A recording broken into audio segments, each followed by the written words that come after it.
Visakha police commissionerate పరిధిలో August నెల recovery Mela నిర్వహించారు. ఇందుకు సంబంధించి విశాఖ సిపి శంకభరత వాగ్చి వివరాలను వెల్లడించారు. ఆగస్టు నెలలో జరిగిన 75 చోరీ కేసులను ఛేదించినట్లు సిపి తెలిపారు. ఇందులో 103 మందిని అదుపులోకి తీసుకుని వారి నుంచి బంగారం, నగదు, మొబైల్ ఫోన్లు రికవరీ చేశామన్నారు సిపి. 75 కేసులు మనం డిటెక్ట్ చేశాము లాస్ట్ 1 month లో. అందులో 3 robbery case, 1 HB by day, 4 HB by night, 4 snatching cases, 18 motor cycle theft, 4 VAT theft case, 1 cycle theft case, 40 ordinary thefts ఉన్నాయి. మొత్తం 103 అఫెండర్స్ ని పట్టుకోవడం జరిగింది. బంగారం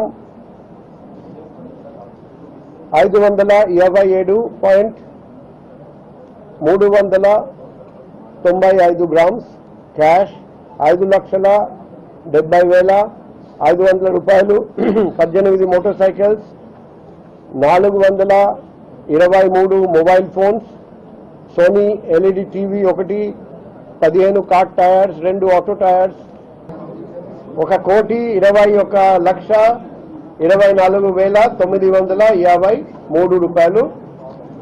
సో అందులో లాస్ట్ మంత్ కంటే కూడా ఎక్కువ